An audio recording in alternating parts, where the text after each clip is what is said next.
A noite anterior ao casamento de Laura deveria ser um daqueles momentos que uma mãe guarda para sempre na memória.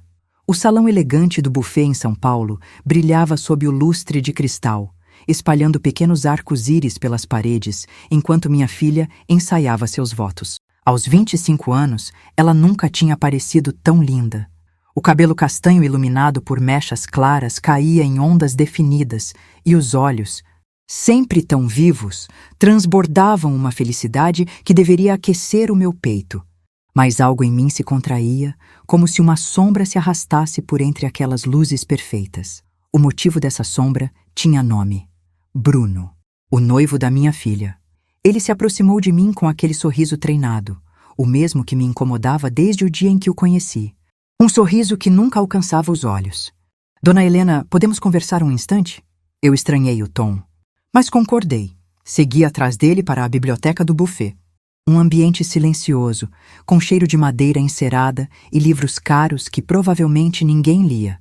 Assim que Bruno fechou a porta, o sorriso desapareceu do rosto dele como se tivesse sido apagado com um pano. Acho que está na hora de termos uma conversa sincera sobre amanhã, disse, afrouxando a gravata. Meu estômago se revirou. Algo naquele olhar já me avisava que o que viria não seria bom. Que tipo de conversa?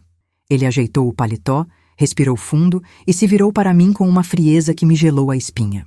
Eu e a Laura decidimos que queremos começar nossa vida de casados.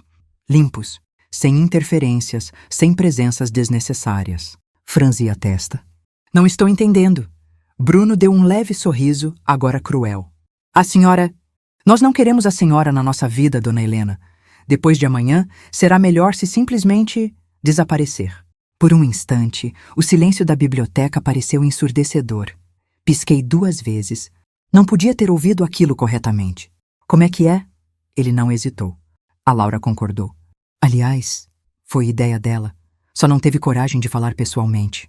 Mas eu tenho. Meu coração deu um baque dolorido. A Laura, a minha filha? Aquela que eu criei sozinha desde seus 10 anos depois que perdi o Marcos? Se eu me recusar, murmurei, tentando manter a voz firme apesar das mãos tremendo. Bruno deu de ombros, como quem fala de algo banal. Aí ela vai ter que escolher entre mim e você. E, sinceramente, dona Helena, a senhora não vai gostar da escolha. Ouvi seus passos quando ele foi até a porta. Antes de sair, lançou a frase que fez meu mundo desabar. E sabe o que seria o presente de casamento perfeito? A senhora sumir da nossa vida de uma vez. Ele saiu sem olhar para trás. Fiquei ali parada, cercada por estantes cheias de livros que tinham sido testemunhas de discussões, planos e histórias. Mas jamais de algo tão cruel. Olhei meu reflexo na janela escura. Uma mulher de 52 anos, cansada, marcada, que tinha acabado de ouvir do próprio futuro genro que era indesejada. Doía. Ardia. Partia. Mas eu não era feita de porcelana. Eu era uma mulher que tinha sobrevivido a tudo o que a vida já tinha tentado arrancar de mim. E se Bruno achava que eu iria aceitar aquilo calada, não fazia ideia de com quem estava lidando. Às 3 da manhã, sentei na cozinha da minha casa com uma xícara de café nas mãos. À minha frente, a escritura do sítio em Atibaia, o lugar que a Laura sempre amou desde criança. Um pedaço do meu sonho, da minha aposentadoria, comprado com o dinheiro da indenização do Marcos. Ela vinha mostrando aquele sítio para os amigos há meses, jurando que era o presente de casamento perfeito. Um lugar para construir memórias com o Bruno. O que ela não sabia é que a escritura continuava só no meu nome. Enquanto o relógio marcava 3h17, abri o notebook. Se ele queria que eu desaparecesse, eu até poderia fazer isso. Mas nos meus termos. Escrevi um e-mail para a corretora que tinha me ajudado na compra. Janete, preciso colocar o sítio à venda imediatamente. É urgente. Preço para vender rápido. Um clique. E o presente de casamento deles evaporou. Depois, fiz as ligações necessárias. Buffet, florista, fotógrafo. Todos receberam a mesma instrução simples. Vou deixar uns envelopes amanhã cedo. Cada convidado deve receber um. Ninguém questionou afinal. Mães de noivas fazem ajustes de última hora. Eu não tremia mais. Eu não chorava mais. Eu estava lúcida, calma e decidida. Bruno achava que me conhecia. Mas ele só conhecia minha superfície. O que ele nunca imaginou é que por trás de cada sorriso educado, cada silêncio, cada aparente aceitação, Eu estava investigando tudo sobre ele há meses.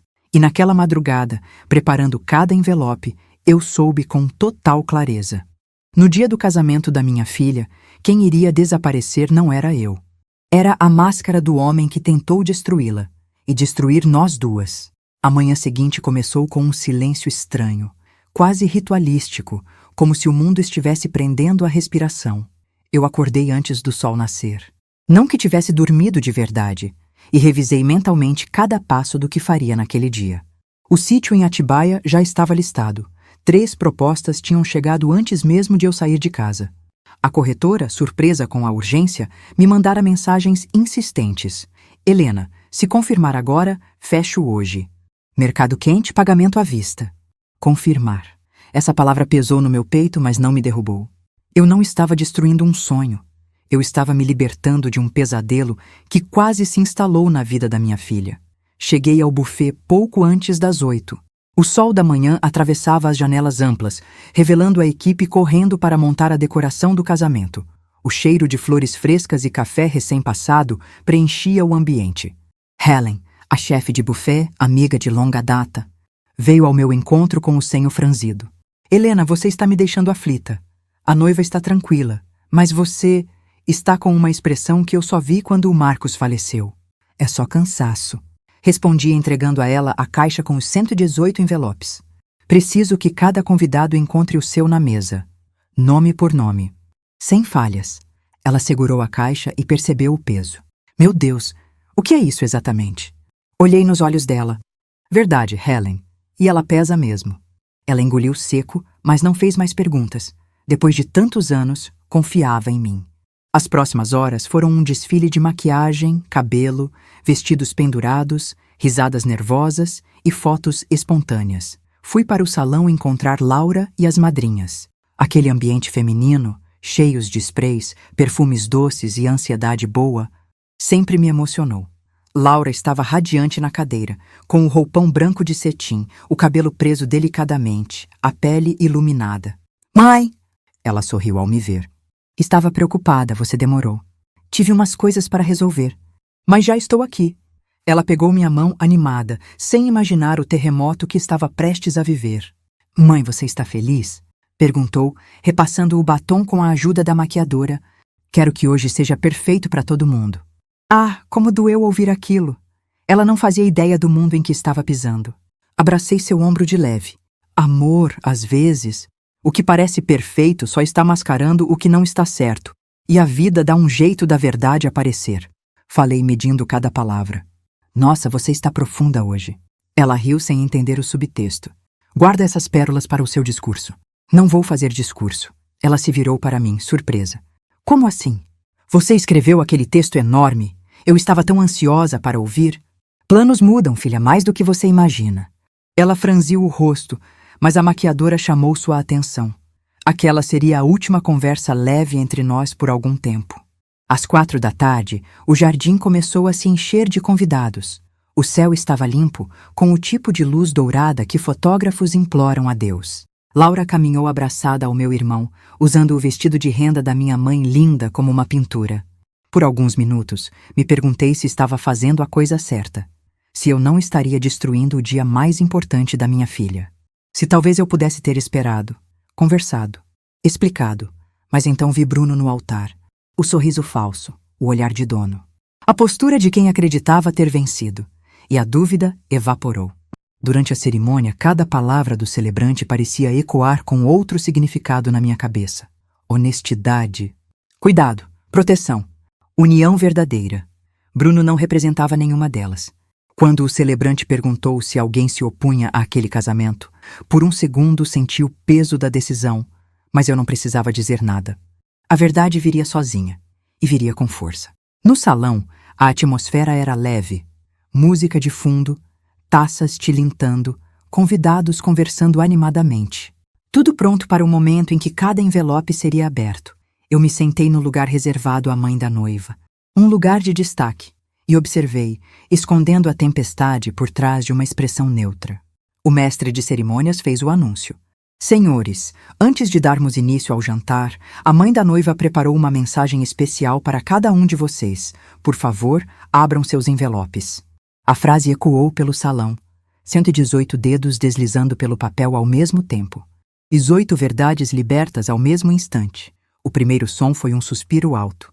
Mesa dos amigos do Bruno. Depois, um meu Deus, vindo das colegas da Laura.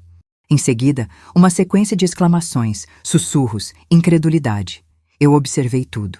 Calma, fria, determinada.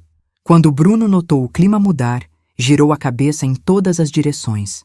O pânico começou a engolir a expressão dele, até que seus olhos encontraram os meus. Brindei levantando a taça e sorri. Laura, confusa, segurou o envelope ainda fechado. Mãe, o que está acontecendo? Por que todo mundo está olhando para o Bruno desse jeito? Porque chegou a hora, filha, murmurei. A hora da verdade. Ela arregalou os olhos. Que verdade? Mas antes que respondesse, um dos amigos do noivo levantou da mesa, furioso, segurando o relatório impresso, e caminhou até nós. O mundo de Laura estava prestes a ruir, mas era melhor ruir agora, do que depois de morar com o homem que quase arruinou sua vida.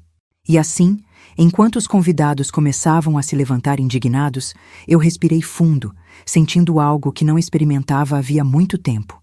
Pela primeira vez em anos, eu estava fazendo justiça. O salão, antes barulhento e animado, agora estava tomado por um silêncio tenso, denso, quase palpável. Parecia que o ar tinha engrossado, como se todos ali estivessem respirando ao mesmo tempo e esquecendo de soltar o ar. O primeiro a romper esse silêncio foi Otávio, um dos amigos de investimentos de Bruno, embora agora o termo parecesse mais irônico do que nunca. Ele caminhou até nossa mesa, o rosto ruborizado, segurando o relatório como se fosse uma arma. Bruno, a voz dele estava grave. Você vai me explicar essa história dos 16 mil reais que sumiram? Laura empalideceu. 16 mil? Ela sussurrou, olhando de Otávio para o noivo. Mas não houve tempo para a resposta. De trás dele, outra convidada levantou a voz. Ele me deve 4 mil pela franquia do café que nunca abriu. Depois outra. E os 8 mil do investimento garantido, né, Bruno? E os 5 mil do aplicativo que nunca existiu? E o empréstimo para fechar o mês? A cada acusação, Laura parecia encolher um pouco mais na cadeira, como se o vestido branco estivesse pesando toneladas. Bruno, por outro lado, mantinha o mesmo sorriso idiota, murchando, porém, a cada frase que atingia sua máscara. Gente, ele levantou as mãos, tentando controlar a situação. Isso é claramente uma armação. Essa mulher, ele apontou para mim, está surtada. Ela fez isso porque não aceita perder a filha. Perder a filha? Repeti mentalmente com um gosto amargo na boca. O atrevimento dele era quase patológico. Laura finalmente rasgou o envelope dela e deixou cair sobre a mesa o papel que eu havia colocado lá. A escritura do sítio, com um carimbo enorme em vermelho. Vendido. Valor recebido à vista. Mãe, a voz dela falhou. Você vendeu o sítio? O nosso presente de casamento? Não era o nosso, Laura era meu. E nunca foi presente nem seria. Ela encarou Bruno, que fingia indignação, mas já começava a suar. Mas ele disse que você queria desaparecer da nossa vida. Bruno tentou interromper. Amor, pelo amor de Deus, não dá ouvidos. Cala a boca. Ela levantou a mão, firme. Eu quero ouvir a minha mãe. Meu coração partiu um pouco nesse instante. Não pela dor, mas pela brutal sinceridade do momento. Minha menina finalmente estava enxergando. Ontem à noite, comecei, olhando direto nos olhos dela. Bruno me chamou na biblioteca para me dar um pedido especial de casamento. Laura franziu o rosto, confusa. Ele disse que o presente perfeito seria eu desaparecer da vida de vocês, e afirmou que era você quem queria isso, mas que não tinha coragem de me dizer. O choque da minha filha foi evidente. A boca abrindo, os olhos marejando. Eu nunca disse isso, nunca! Eu sei disso agora, filha, mas naquele momento, respirei fundo. Ouvir aquilo dói, e muito. Bruno deu uma risada nervosa, tentando controlar o estrago. Laura, por favor, você sabe como ela exagera. Ela sempre te manipulou. Ela quer te afastar de mim desde o início.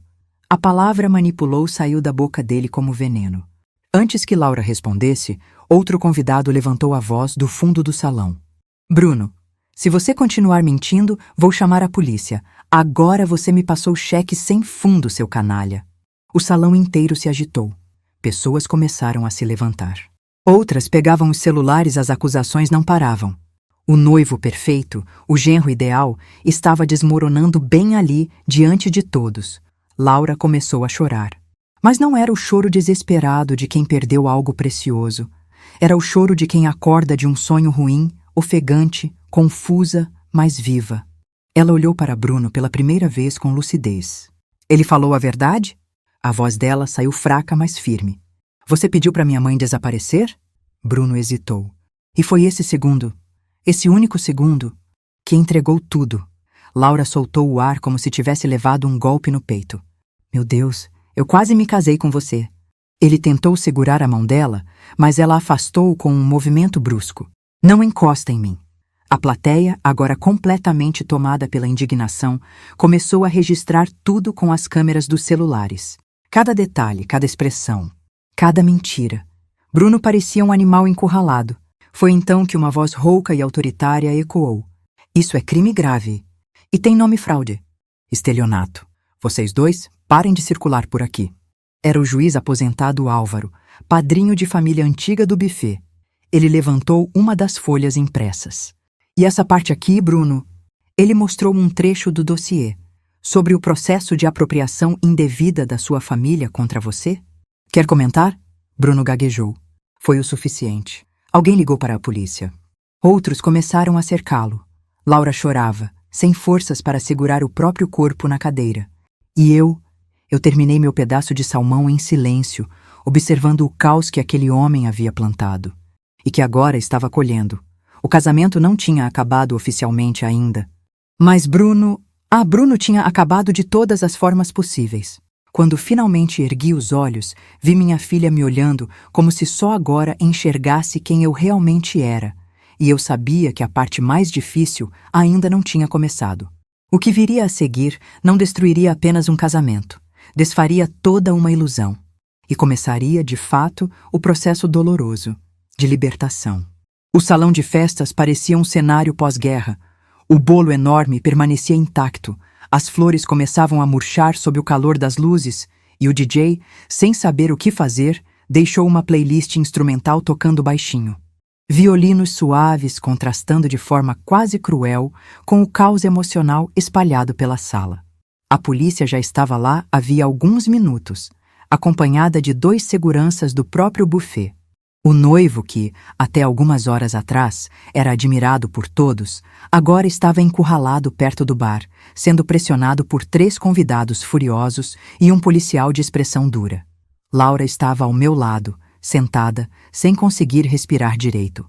O vestido, antes símbolo de pureza e sonho, agora parecia pesado, sufocante, um fardo que aprendia ao que ela quase viveu. Mãe, a voz dela veio embargada. Como eu pude deixar isso acontecer? A pergunta era simples, mas a dor por trás dela, essa era profunda. Me sentei ao seu lado, toquei sua mão com delicadeza. Filha, quando a gente ama alguém da forma errada, a gente fica cega. O erro não é seu. A culpa não é sua, só significa que você é humana. Ela fechou os olhos e as lágrimas começaram a escorrer de um jeito silencioso, quase infantil. Não era desespero. Era alívio e luto ao mesmo tempo. Eu sinto tanta vergonha. Ela levou a mão à boca. Todo mundo vendo isso! A vergonha não é sua, respondi firme. A vergonha é dele. Nesse momento, ouvimos uma discussão mais áspera perto do bar. Eu quero ir embora. Isso é absurdo. Eu sou a vítima aqui. Bruno gritava, tentando manter a pose arrogante, mas a voz dele falhava. Um dos policiais anotava declarações enquanto vários convidados entregavam os relatórios que eu havia distribuído nos envelopes. A cada papel entregue, a cada número, a cada denúncia verbalizada, uma camada da máscara dele caía. Laura observava tudo com um olhar vazio, como se não reconhecesse mais o homem com quem achava que se casaria. Depois de quase 40 minutos coletando relatos, o policial finalmente anunciou: Senhor Bruno da Costa Nogueira, o senhor está detido por suspeita de estelionato, fraude e apropriação indevida. A frase caiu como uma sentença de um filme dramático. Bruno arregalou os olhos. Vocês não podem me prender! Isso é perseguição! Essa mulher... Ele apontou para mim. Armou tudo isso. Ela é louca, completamente louca. O policial o segurou pelo braço, firme. O senhor terá direito a advogado, e toda a documentação será analisada. Se é inocente, terá chance de provar. Mas Bruno não era inocente. Nem um pouco. Foi então que, ao ser algemado, ele virou para Laura com uma expressão que não se parecia com arrependimento, mas sim com raiva pela perda de controle. Você arruinou tudo! Ele cuspiu as palavras. Eu te dei amor, estabilidade, futuro, e você escolhe essa mulher? Essa mulher que sempre te sufocou? Laura estremeceu. Eu me levantei devagar. Aproximei-me o suficiente para que ele me ouvisse, mas mantive a distância que minha dignidade exigia. A única estabilidade que você ofereceu foi uma prisão emocional, respondi. E por acaso está indo para uma bem real agora. Ele tentou avançar para me encarar, mas o policial o conteve. Laura chorava baixinho.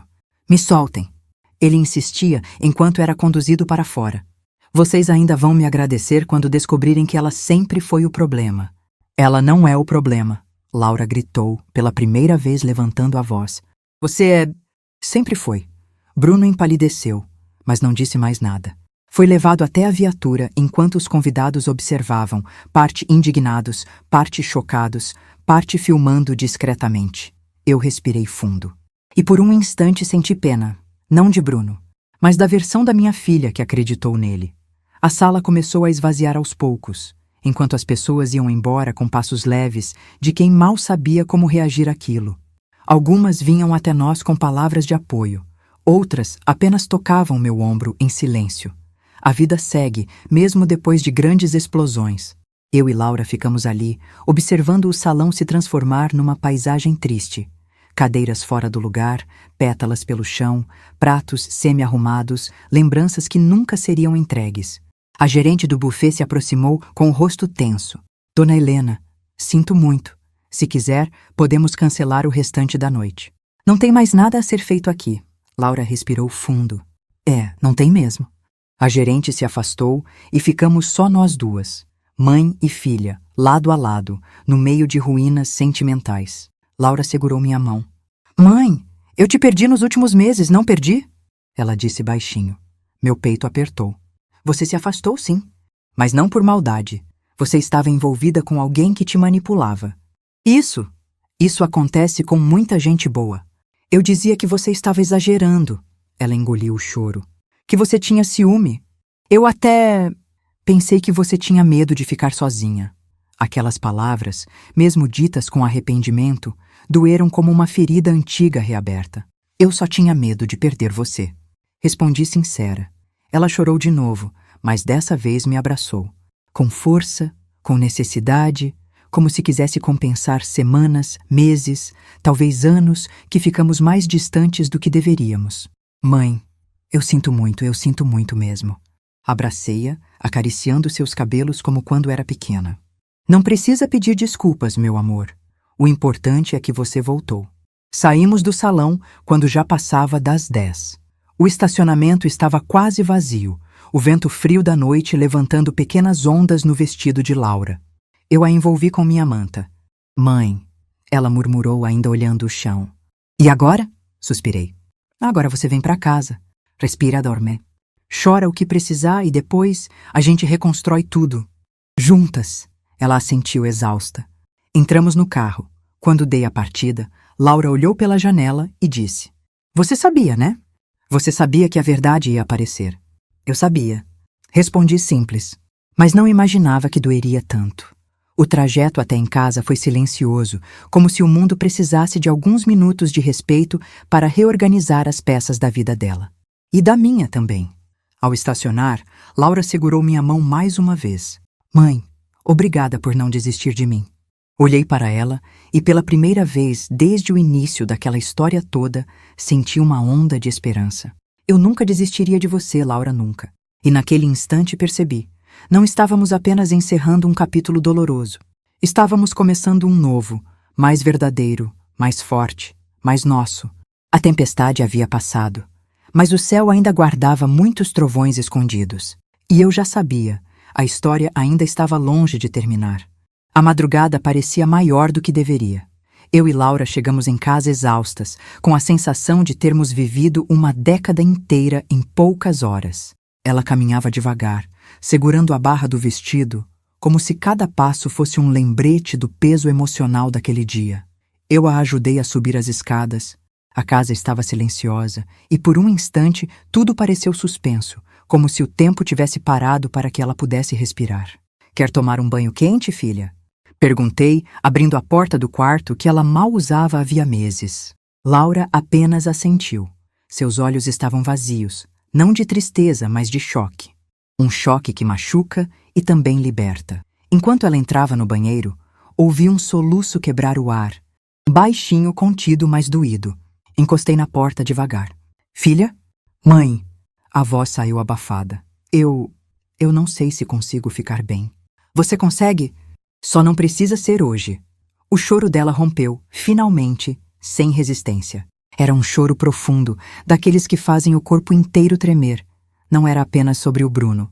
Era sobre todas as pequenas coisas que ela tinha engolido ao longo de meses. Sobre as humilhações que ela nem percebia. Sobre a versão dela mesma, que tinha desaparecido no processo de agradar alguém que nunca mereceu nada. Eu sentei no chão, encostada à porta fechada, e fiquei ali, ouvindo minha filha se desfazer para depois se reconstruir. Não era bonito, não era fácil, mas era necessário. 30 minutos depois, ela saiu enrolada na toalha, os olhos vermelhos, o rosto inchado. Parecia frágil, mas havia uma força diferente ali, uma força que só nasce depois que a gente encara o próprio abismo. Preparei um chá, não porque resolvesse tudo, mas porque era o que eu sabia fazer quando o mundo parecia grande demais. Laura segurou a xícara com as 2 mãos e sentou à mesa da cozinha, ainda com a toalha presa no cabelo. O relógio marcava quase 2 da manhã. Lá fora, a rua silenciosa parecia indiferente ao colapso que vivíamos. Ela respirou fundo. Mãe, eu preciso te perguntar uma coisa, mas, por favor, responde com sinceridade. Sempre? Quando você começou a desconfiar do Bruno? A verdade era que minha desconfiança tinha começado bem antes de ter provas. Intuição de mãe. Mas eu sabia que aquela resposta poderia machucá-la ainda mais. Eu comecei a ver sinais, Laura, pequenos, mas consistentes. Ela manteve os olhos fixos nos meus. Que sinais? Suspirei, escolhendo as palavras com cuidado. O jeito como ele te interrompia, como não te deixava terminar frases. O modo como te convencia de que suas conquistas eram exageros. Sua promoção, lembra? Perguntei, observando a expressão dela mudar. Ele fez parecer que era algo ruim. Laura olhou para a mesa como se estivesse vendo uma cena antiga renascer ali. Ele dizia que eu estava muito ocupada, que estava perdendo a sensibilidade, que eu estava diferente. Você estava crescendo, corrigi. E ele não suportava a ideia de perder o controle. Ela apoiou o rosto entre as mãos. Por que eu não vi isso? Porque você queria amar. E quando queremos amar, ficamos vulneráveis. Isso não te faz fraca, filha. Te faz humana. O silêncio que se seguiu não foi desconfortável. Foi um silêncio de reconstrução de tempo, de digestão emocional. Depois de alguns minutos, ela acrescentou. Mãe, você se sentiu sozinha nesses meses? A pergunta veio tão sincera que quase me desmontou. Senti, admiti. Mas eu sabia que não tinha perdido você. Só estava esperando você se encontrar de novo. Ela mordeu o lábio inferior, segurando outra onda de lágrimas. Eu te machuquei. Não intencionalmente? Respondi. Isso é muito diferente. Eu achava que você tinha implicância. Ela balançou a cabeça. Achava que você tinha medo de ficar de lado. Eu falei coisas horríveis para você algumas vezes. Eu lembro, confessei. Mas também lembro da menina que você é e daquela mulher que você está se tornando de novo agora. E então ela chorou outra vez. E eu deixei. Chorar é colocar a alma para fora quando ela está apertada demais. Ela dormiu no meu quarto, como quando era criança, e tinha pesadelos. Aproximei a cadeira da cama e fiquei ali, observando sua respiração estabilizar. Seu rosto já parecia mais leve, mesmo depois de tudo. Ou talvez por causa de tudo. É estranho como as quedas mais dolorosas são, às vezes, o único caminho para que alguém volte a si. Quando finalmente me levantei, eu sabia que a tempestade não tinha terminado. Bruno seria preso, sim, Mas homens como ele raramente caem sozinhos, e isso ainda iria reverberar. Mas naquele momento, meu foco era ela, minha filha. A vida dela, a reconstrução dela. A manhã seguinte, trouxe o sol atravessando as cortinas como se nada tivesse acontecido. Fiz café, cortei pão, deixei frutas na mesa. Era um ritual quase maternal demais, mas eu precisava restabelecer alguma normalidade. Laura desceu as escadas devagar, usando o meu moletom e uma calça larga. Os olhos continuavam inchados, mas havia uma nova determinação ali. "Bom dia", disse rouca. "Bom dia, meu amor." Ela sentou, pegou um pedaço de pão, mas não comeu imediatamente, apenas ficou ali, segurando-o, perdida nos próprios pensamentos. "Mãe, eu preciso saber quanto dinheiro eu pedi para você nesses meses?" "Ah, a pergunta que eu temia." "Melhor deixarmos isso para outro momento." "Não." Ela ergueu o rosto firme. "Eu preciso saber toda a verdade, sem corte, sem esconder." Olhei para ela e o orgulho me atravessou como um raio. Ela estava voltando. Com força. R$ 37.000, respondi sem suavizar. Ela fechou os olhos por um segundo, como se processasse o impacto. "Tudo para ele?" assenti. Ele dizia que era passageiro, que era só até o dinheiro do pai dele liberar, que sem minha ajuda ele ia... Ela engoliu o choro.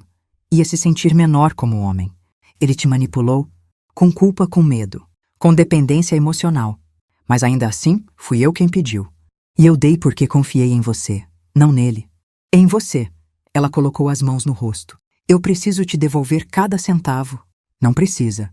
Ela levantou os olhos indignada. "Preciso sim, é minha responsabilidade. Ele me usou, mas o dinheiro veio de você. Eu vou trabalhar. Vou me reorganizar, vou te pagar tudo, nem que demore anos." A firmeza dela me comoveu. "Nós falamos disso depois", suavizei. "O importante agora é você se reconstruir. Dinheiro a gente recupera sua vida, não?" Ela respirou fundo e então, pela primeira vez desde o fim do casamento, ela sorriu. Pequeno. Hesitante, mas real. "Obrigada por não soltar minha mão." "Nunca soltei. Você só não percebia. A tarde passou lenta." Ela tomou banho de verdade, arrumou o cabelo, colocou uma roupa confortável. Parecia mais ela. Cada gesto simples era uma vitória. Foi quase no fim do dia, quando estávamos sentadas no sofá, assistindo a uma comédia leve na televisão, que o celular dela vibrou. Ela olhou a tela e empalideceu. "É o advogado do Bruno." "Atende", pedi. Ela respirou fundo e colocou no viva voz. A voz masculina soou cordial, mas distante. "Boa tarde, senhorita Laura. Aqui é o Dr. Márcio, representando Bruno da Costa Nogueira. Ele solicitou que eu entrasse em contato. Gostaria de conversar com você pessoalmente amanhã para esclarecer os acontecimentos da noite passada e apresentar a versão dele." Laura apertou os lábios. "O que ele quer?" "Contar a verdade", respondeu o advogado sem emoção. "Ele alega que houve exageros, manipulação de informações e influência indevida da senhora Helena. O nome da mãe saiu carregado, quase pejorativo. Mas antes que eu pudesse reagir, Laura o interrompeu. E sua voz saiu firme, limpa, poderosa. "Doutor, pode avisar ao Bruno que a minha verdade foi servida na frente de 100 pessoas ontem à noite, completa e dolorosa. E pode avisar também que a influência indevida que aconteceu foi a dele sobre mim, não da minha mãe." O advogado tentou responder, mas ela cortou de novo. "Eu não quero conversa, não quero explicação e não quero aproximação. Ponto." O advogado respirou, talvez surpreso com a firmeza dela. "Nesse caso, peço apenas que a senhora esteja ciente de que o processo seguirá." Laura desligou sem esperar o fim da frase. Ela me olhou. Acabou. E eu soube no mesmo instante que sim, algo dentro dela tinha realmente terminado. O vínculo, a ilusão. O medo, tudo.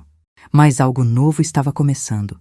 E mal sabíamos nós que, dali em diante, a história deixaria de ser apenas sobre um golpe amoroso e se tornaria parte de algo muito maior.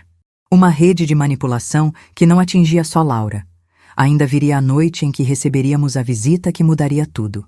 A noite em que descobriríamos que o veneno de Bruno não era isolado e que havia outra mulher em perigo.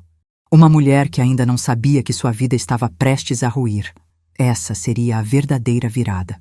E nós seríamos as responsáveis por impedir que outra filha fosse destruída. O domingo amanheceu lento, quase compassado, como se o universo tivesse decidido nos dar algumas horas de trégua. A cidade estava silenciosa, o sol entrando pela janela da cozinha e iluminando nossa mesa bagunçada com restos de uma noite turbulenta. Xícaras vazias, guardanapos amassados, uma caixa de lenços aberta. Laura acordou tarde. Desceu as escadas com passos cuidadosos, como se ainda estivesse medindo o chão antes de pisar nele. Usava meu moletom maior que ela e trazia os cabelos presos num coque desalinhado. Ainda assim, era a versão mais autêntica dela que eu tinha visto em meses. "Bom dia", murmurou meio tímida. "Bom dia, meu amor. Dormiu bem?" Ela sentou-se pensativa. "Acho que sim. É estranho. Parece que meu corpo dormiu, mas a minha cabeça continua cansada." "Vai levar um tempo", respondi com carinho. "Não existe voltar ao normal em 24 horas. Existe reorganizar, reconstruir. E isso você já começou." Ela respirou fundo, apoiando os cotovelos na mesa. "Mãe, quando eu fecho os olhos, ainda vejo todo mundo olhando para mim no salão. Ainda sinto aquela sensação horrível de ser enganada na frente de tanta gente." "Você não foi enganada na frente deles", corrigi. "Você foi liberta na frente deles. A diferença é gigante." Laura piscou algumas vezes, absorvendo aquilo. Depois, com um suspiro longo, pegou uma fatia de pão e começou a comer devagar. A reconstrução começa sempre com gestos simples. Era perto do meio-dia quando bateram à porta. Um toque firme, profissional. Diferente de vizinhos, entregadores ou amigos. Olhei para Laura, que se encolheu instintivamente. "Deve ser alguém do buffet, talvez?" Arrisquei, mas no fundo eu sabia que não era. Abri a porta, e ali estava ele, David Chen, o investigador particular que eu havia contratado em segredo meses antes.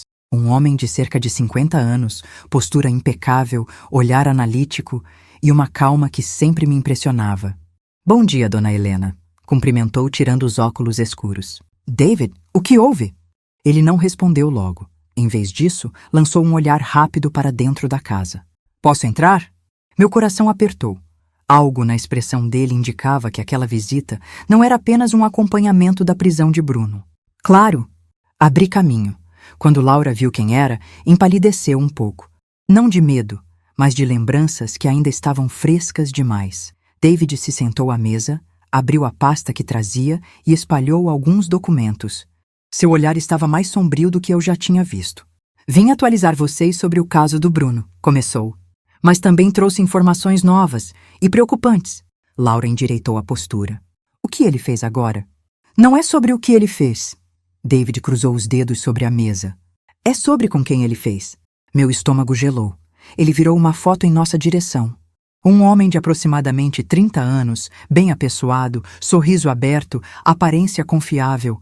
O tipo de pessoa que qualquer mãe ficaria tranquila em ver a filha namorando. "Este aqui é Tiago Almeida", disse David. "Se apresenta como consultor financeiro. Na verdade, tem antecedentes por fraude em Belo Horizonte, Curitiba e Recife. Usa nomes diferentes em cada estado, é próximo do Bruno há anos." Laura examinou a foto perplexa. "Eu acho que já vi esse cara", murmurou. "Ele não estava no casamento, estava?" "Não", respondi. "Mas o Bruno já tinha falado dele, não tinha? Aquele amigo que morava viajando?" Ela lembrou na hora, sua expressão se fechou. "Meu Deus, sim. Ele dizia que o Tiago era tipo um irmão, que eles tinham um projeto juntos. Eu perguntei várias vezes o que era o tal projeto e ele sempre mudava de assunto. Sempre." David assentiu. "Tiago é o verdadeiro mentor da dupla. Muito mais frio, muito mais calculista. E neste momento, ele está trabalhando ativo em outra cidade." "Quem é a vítima?" perguntei, já sentindo o arrepio subir pela nuca. David puxou outra foto. Desta vez, uma mulher de meia-idade, elegante, com postura distinta e olhar gentil ao lado dela. Em outra foto, uma jovem professora sorridente, abraçada a Tiago. Dona Vitória e sua filha, Melissa. Laura levou a mão à boca. "Não, não pode ser ele. Ele está fazendo com elas o que o Bruno fez comigo?" "Pior", respondeu David sério. "Tiago não comete erros emocionais. Ele não se apaixona, não se distrai. Ele escolhe alvos com precisão. A mãe tem patrimônio alto. A filha, dependência emocional recente, é uma porta aberta." "Eles sabem que estão sendo enganadas?" perguntei. David balançou a cabeça. Ainda não. Laura engoliu seco. Então, ele ainda está construindo o cenário? Exatamente. E se não fizermos nada, em poucas semanas, talvez dias, ele vai conseguir tudo o que quer. O silêncio que caiu entre nós era pesado, cortante. A cozinha parecia menor de repente, o ar mais denso. Eu observei Laura. Por um instante, achei que ela fosse desabar outra vez. Mas algo diferente surgiu no olhar dela. Não o medo, mas um foco novo. Mãe, ela disse devagar, nós sabemos exatamente como é estar no lugar delas. Nós sabemos como dói, como é acreditar nas mentiras, como é perder a noção da própria vida. Eu sei, filha. Ela virou para David. O que podemos fazer? David abriu uma pasta com mais papéis, fotos, prints de mensagens, extratos suspeitos. Tenho informações suficientes para confirmar que Tiago pretende avançar nas próximas semanas. Mas não tenho provas diretas que garantam uma prisão preventiva. Para isso, preciso que alguém faça contato com a família e que elas recebam a verdade de uma forma que consigam acreditar. Você quer que nós façamos isso? Conclui. Sim. David confirmou. Elas confiam em círculos sociais parecidos com os seus. Se vocês conversarem, podem abrir uma porta que eu não consigo sozinha. Laura mordeu o lábio. Mas, se eu falar com a Melissa sobre isso, ela pode achar que eu estou com ciúmes, ou que tenho inveja, ou que estou amargurada. Ela vai achar tudo isso, disse David sem rodeios. No começo. Mas a verdade, quando encontra sintonia emocional, acaba fazendo sentido. Laura respirou fundo. E então, disse algo que me fez sentir orgulho dela, como há muito tempo eu não sentia. Se eu tivesse recebido ajuda antes, talvez eu tivesse acordado mais cedo. Talvez eu tivesse evitado a vergonha. Talvez eu tivesse evitado tanta dor. Ela ergueu o rosto. Não quero que ela passe pelo mesmo. Eu toquei sua mão. Então vamos impedir. David se levantou e recolheu os documentos, deixando algumas fotos conosco. Hoje à noite, Tiago tem um jantar com as duas, informou. Vai ser o momento em que ele vai tentar aprofundar a confiança. Quero vocês preparadas para agir amanhã cedo. Laura assentiu. Não com a fragilidade do dia anterior, mas com determinação. David foi até a porta, mas antes de sair, encarou a gente com uma expressão que eu não tinha visto nele ainda. Dona Helena, Laura, vocês duas fizeram mais por vocês mesmas do que qualquer investigação poderia fazer. Agora, podem fazer por outra pessoa o que ninguém fez por vocês. Quando ele foi embora, ficamos em silêncio por alguns minutos. Então Laura respirou fundo.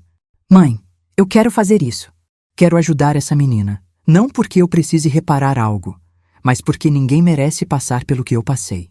Olhei para minha filha, e naquele instante eu soube. Ela não estava apenas se recuperando, ela estava renascendo.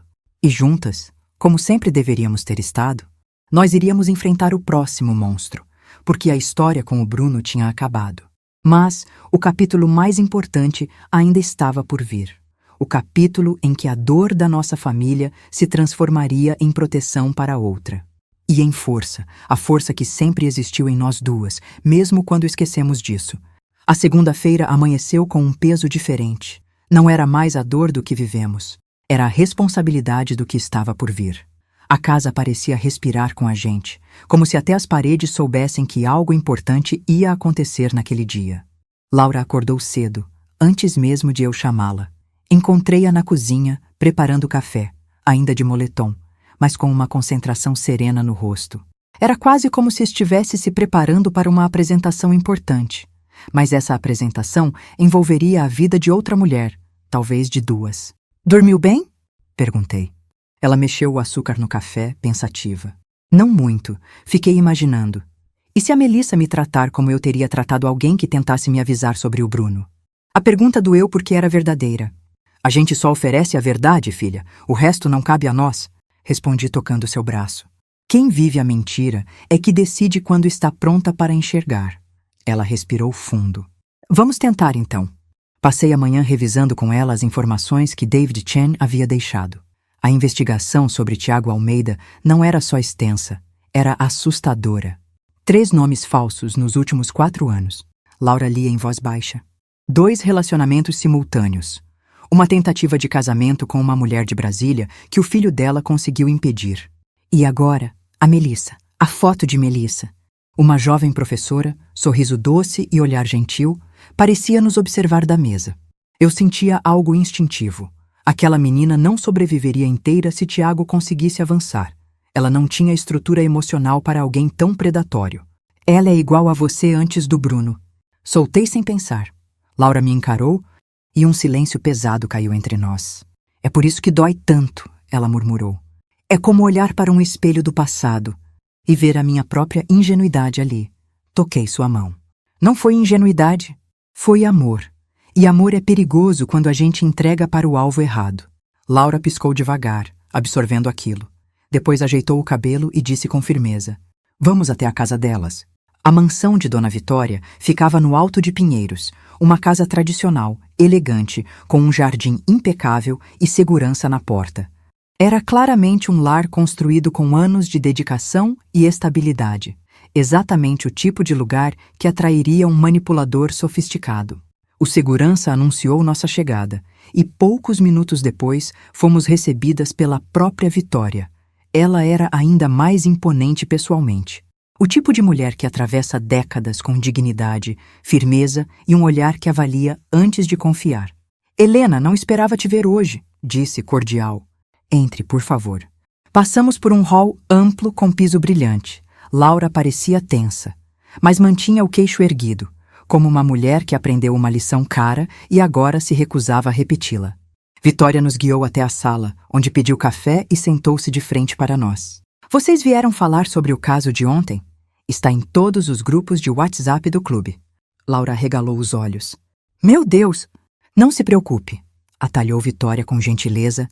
Os comentários são mais sobre o comportamento do rapaz do que sobre você. As pessoas têm olhos, minha querida. E memória. Todos viram como ele te tratou. Laura respirou, meio aliviada, meio constrangida. Na verdade, comecei, viemos falar sobre outra coisa. Vitória franziu o senho. Laura me olhou em busca de permissão e eu fiz um leve sinal com a cabeça. Ela se inclinou um pouco para a frente e começou. Dona Vitória, eu passei ontem pelo pior dia da minha vida, mas também pelo mais revelador. E aprendi a enxergar coisas que jamais teria percebido antes. Coisas que estavam bem na minha frente. A mulher a observava com atenção. E o que isso tem a ver comigo e com a Melissa? Laura engoliu seco. Tem a ver com o Tiago. Um silêncio caiu como um peso no ar. Vitória recuou na cadeira. O Tiago? O namorado da minha filha? Laura assentiu lentamente. Ele não é quem parece ser. E eu sei como essas palavras soam. Eu mesma teria dito que era inveja, drama, exagero. Mas respirou fundo, firme. Eu quase perdi minha vida por acreditar em alguém igual a ele. Vitória cruzou os braços, defensiva. O que está insinuando? Era esperado. O mecanismo de proteção de uma mãe é um dos mais rápidos que existem. Não estou insinuando nada, Laura respondeu com uma calma impressionante. Estou afirmando, e trouxe provas. Eu abri a pasta. Entreguei as primeiras fotos. Vitória as pegou com relutância, mas quando viu as datas, os locais e, principalmente, Tiago com outra mulher enquanto dizia estar viajando a trabalho, sua expressão mudou. Isso deve ser um engano, ela balbuciou. Não é, respondi. A investigação é sólida. Vitória ficou em silêncio, um silêncio cheio de resistência e de medo. A Melissa não vai acreditar, ela murmurou. Não há chance. Ela está apaixonada. E depois do último relacionamento que acabou tão mal, ela achou que o Tiago tinha salvo ela. Sua voz tremeu. Ela acredita que ele a enxergou quando ninguém mais via. Laura fechou os olhos por um instante. Aquilo bateu fundo demais nela. Foi exatamente assim comigo, disse com sinceridade cortante. Eu achava que o Bruno era o único que me enxergava. Mas no fundo, ele apagava quem eu era. Para poder me moldar, Tiago está fazendo o mesmo com a Melissa. Vitória respirou fundo, trincando o maxilar. Preciso pensar. Antes que pudéssemos dizer mais, ouvimos passos rápidos no corredor. Mãe? Uma voz jovem ecoou. O que está acontecendo? Era ela, Melissa. Pele clara, cabelo castanho preso num rabo de cavalo, olhos grandes e frágeis. Um tipo de suavidade que o mundo muitas vezes não perdoa. Ela entrou na sala, viu os documentos, viu as fotos e viu Laura. Você é a moça do casamento, não é? Sua voz saiu baixa. Eu vi algumas coisas nas redes. Laura se levantou devagar. Eu sou. E eu vim porque não quero que você passe pelo que eu passei. Melissa franziu o rosto incomodada. Minha mãe pediu para você vir? Ela acha que eu não posso cuidar da minha vida sozinha? Não, respondi. Eu vim porque sei exatamente como você está se sentindo. Porque eu também acreditava que tinha encontrado alguém especial e era exatamente o contrário. Melissa respirou fundo, já magoada, já desconfiada. E você acha que o Tiago é como o seu noivo? Laura hesitou apenas um segundo. Não por dúvida, mas por lembrar da dor. Depois disse, eu tenho certeza. Melissa empalideceu. Não, negou imediatamente. Você está enganada. O Tiago não é assim. Ele é bom, ele cuida de mim. Ele me protege, ele me entende. Ela falava rápido, como alguém tentando segurar uma parede que está prestes a desabar. Vitória se levantou. Filha, por favor, olha isso. Não! Melissa gritou, recuando como se tivesse levado um tapa. Isso é armação. Ele me disse que iam tentar nos separar, que estavam com inveja. Ele me avisou. Meu coração apertou. O ciclo estava ali igualzinho ao que Laura tinha vivido. Manipulação emocional, nível avançado. Melissa, chamei com suavidade. Não estamos contra você, estamos ao seu lado. Se quiser, podemos conversar só nós duas, só mulheres. Só quem já caiu nesse tipo de rede? Não preciso de ninguém, ela gritou. Nem de você, nem de estranhas, nem de investigação nenhuma. Meu namorado não é bandido. Vocês querem destruir a minha vida. Ela correu para o corredor. Vitória tentou ir atrás, mas Melissa bateu a porta do quarto com força. Vitória voltou à sala, os olhos marejados. Eu não sei o que fazer. Laura se aproximou dela, segurou suas mãos. Eu também teria reagido assim, confessou. Não é falta de inteligência. É excesso de esperança, mas ela vai pensar quando estiver sozinha, quando o Tiago falar algo estranho. Quando ele pedir alguma coisa que não faça sentido, a verdade tem um jeito de voltar. Vitória respirou fundo com os olhos cheios de lágrimas. E o que eu faço até lá? Eu coloquei uma mão em seu ombro. Você vigia. Você observa e quando ela estiver pronta para ouvir, você segura a mão dela. Voltamos para casa em silêncio. Laura olhava pela janela do carro com uma expressão que eu reconhecia muito bem. Uma ferida antiga cutucada por empatia. Doeu, não foi? Perguntei. Ela assentiu, engolindo o nó na garganta. Mãe, é como ouvir a minha versão de meses atrás falando pela boca dela. É assustador. É triste e eu tenho medo do que ela pode perder até perceber a verdade. Eu toquei sua mão. Por isso vamos ficar por perto e vamos agir quando chegar a hora. Ela respirou fundo, profundamente tocada. Mãe? Sim, filha. Obrigada por ter me salvado quando eu estava naquele lugar onde ela está agora. Eu só fiz o que uma mãe faz, respondi, emocionada. E agora, nós duas juntas vamos fazer o que mulheres fazem umas pelas outras. Segurar a luz quando a outra estiver perdida no escuro. Laura sorriu, um sorriso leve, cheio de propósito. E eu soube, sem sombra de dúvida. O pior já tinha passado para nós, mas a batalha que viria agora não era mais sobre a nossa dor. Era sobre impedir outra tragédia. E enfrentar um manipulador muito mais perigoso do que o anterior. A verdadeira guerra estava apenas começando. Aquela noite chegou pesada, com um silêncio que parecia anunciar algo. As horas avançaram devagar, como se o tempo estivesse testando nossa paciência. Laura ficou na sala, inquieta, andando de um lado para o outro, enquanto eu tentava responder algumas mensagens que ainda surgiam sobre o casamento arruinado. Curiosidade alheia sempre encontra espaço, mesmo quando a dor é profunda. Mas eu estava com a cabeça em outro lugar. Melissa. As reações dela ecoavam dentro de mim como um déjà-vu doloroso. A negação, a raiva, o orgulho ferido. Eu já tinha vivido tudo aquilo. E ver Laura perceber o reflexo do próprio passado nos olhos de outra mulher era ao mesmo tempo brutal e transformador. Era quase meia-noite quando meu celular vibrou na mesa. Número desconhecido. Atendi na primeira chamada. Alô? Por um instante, só ouvi respiração do outro lado. Uma respiração irregular, nervosa, quase trêmula. Dona Helena? A voz era fraca, chorosa. É a Melissa. Laura levantou os olhos imediatamente. Melissa? Respondi com cuidado. Ela respirou fundo e o som parecia o de alguém que estava prestes a despencar de uma altura muito grande. Eu posso falar com a Laura? Entreguei o celular sem dizer nada. Laura levou o aparelho ao ouvido e sua expressão mudou completamente. Não era surpresa, nem medo. Era instinto. Instinto de mulher que sabe exatamente o que a outra está sentindo. Melissa, pode falar. Estou aqui, ela disse com a voz mais acolhedora que eu já tinha ouvido nela. Do outro lado veio um soluço. Você estava certa. Laura fechou os olhos devagar, como se uma dor familiar tivesse acabado de atravessá-la novamente. O que aconteceu? Perguntou baixinho. O Tiago, ele veio aqui depois que vocês foram embora. Ele estava nervoso, muito irritado. Disse que minha mãe estava querendo nos separar e que vocês tinham inventado tudo. Mas quando ele percebeu que eu estava hesitante, ele ficou diferente. O olhar dele mudou, como se eu fosse um objeto. Laura assentiu, entendendo cada detalhe. Ele tentou me convencer a viajar com ele amanhã cedo. Disse que seria uma fuga romântica. Mas quando eu disse que precisava de tempo, ele ameaçou terminar comigo e depois ameaçou outras coisas. O quê, Melissa? Houve silêncio. Disse que se eu estragasse os planos deles, ia me arrepender. Laura apertou os lábios. Ele falou em dinheiro? Falou.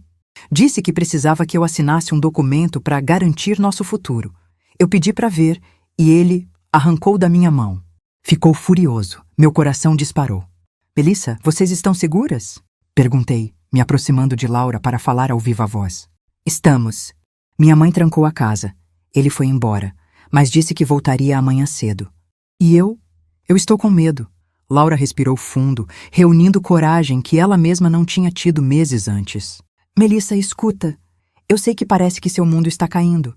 Eu sei que dói perceber que a pessoa que você ama não existe de verdade. Mas você não está sozinha. Não precisa passar por isso como eu passei, nós vamos te ajudar. Eu não sei o que fazer. A gente sabe. Respondi. Você só precisa deixar a gente te ajudar. Houve silêncio, depois um choro contido. Por favor, venham amanhã antes dele. E estaremos lá. Laura garantiu. Melissa desligou. E, de repente, o peso daquela noite fez sentido. Laura olhou para mim com um misto de medo e força. Mãe, eu preciso estar lá por ela. Toquei seu rosto. E eu preciso estar lá por você. O dia seguinte começou cedo. Muito cedo. Às 6 da manhã, já estávamos a caminho da casa de Vitória. O céu ainda estava azul acinzentado, anunciando um dia quente. O tipo de luz que deixa tudo mais nítido. Até aquilo que gostaríamos que permanecesse escondido. Quando chegamos, Vitória nos esperava no portão, os olhos vermelhos de quem não dormiu nada. Ele voltou às 5 da manhã. Ela sussurrou. Bateu no portão, ameaçou, depois foi embora dizendo que retornaria mais tarde. Fiquei com um frio na espinha. A polícia? Liguei, mas ele foi embora antes que chegassem. Entramos rápido. Melissa estava sentada no sofá, encolhida, abraçando um travesseiro como se fosse a única âncora emocional que restava. Quando nos viu, seus olhos marejaram imediatamente.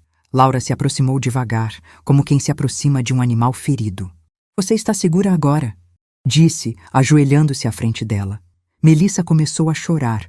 Não um choro de histeria, mas um choro silencioso, cansado, resignado. Eu não entendo como caí nisso. Laura segurou suas mãos. Eu entendo, porque eu também caí. Não é fraqueza, é esperança. Quando damos o coração para quem não merece, eles se aproveitam dele. Melissa ergueu o rosto. Ele disse que eu era tudo que ele tinha. Laura sorriu triste. O Bruno me dizia exatamente a mesma coisa. Melissa fechou os olhos, digerindo a verdade. Eu me sinto idiota. Você é humana, Laura corrigiu. Era tão bonito ver a força da minha filha florescendo assim. Tão orgânica, tão madura, tão dela. Vitória respirou fundo. O que fazemos agora? Eu tirei do meu bolso o cartão de David Chen. Agora, chamamos quem pode garantir que ele não machuque mais ninguém. 2 horas depois, David estava lá. Discreto, eficiente, estrategista. Instalou câmeras na entrada, microfones no jardim, revisou mensagens de Tiago no celular de Melissa e, finalmente, preparou o terreno para o que viria a seguir. Ele vai voltar, disse David com certeza. E quando voltar, cometerá erros. A ganância sempre leva ao erro. Melissa tremia. Eu tenho medo de como ele vai reagir quando perceber que a verdade apareceu. Laura sentou ao lado dela e segurou sua mão. Eu prometo, você não vai enfrentar isso sozinha. Melissa abraçou Laura. Um abraço apertado, desesperado, cheio de reconhecimento. Era lindo e triste. E profundamente humano. Quando o relógio marcou 10:12, ouvimos o portão bater. Vitória arregalou os olhos. Melissa congelou. Laura segurou minha mão. É ele, sussurrou David. Fizemos sinal para que as duas fossem para o quarto. Eu, Laura e David ficamos na sala. A porta de vidro mostrava silhuetas fortes se aproximando. Tiago estava bem vestido, confiante, com aquele sorriso perigosamente sedutor. O sorriso que Bruno também tinha. Um sorriso que não dizia, eu te amo. Dizia, eu te uso. Ele bateu na porta. David abriu. Bom dia, Tiago disse com falsa simpatia. Vim falar com a Melissa. David manteve a postura firme. Ela não está disponível. Quem é você? Ele perguntou irritado. Alguém que sabe exatamente quem você é. O rosto de Tiago mudou na hora. O sorriso evaporou. O olhar escureceu. Não sei do que está falando. Sabe sim. Respondi dando um passo à frente. E nós também sabemos. Ele me analisou e então riu. Debochado. Ah, a mãe da noivinha do escândalo. Claro, deve estar achando que virou justiceira moral. Laura reagiu antes de mim. Você está falando com a mulher que salvou a minha vida? Cuidado com as palavras. Ele abriu a boca para responder, mas não teve chance. A polícia entrou pelo portão lateral. David havia acionado o sinal silencioso. Tiago empalideceu. O que é isso? Não podem me prender. Não fiz nada. Ainda. David respondeu.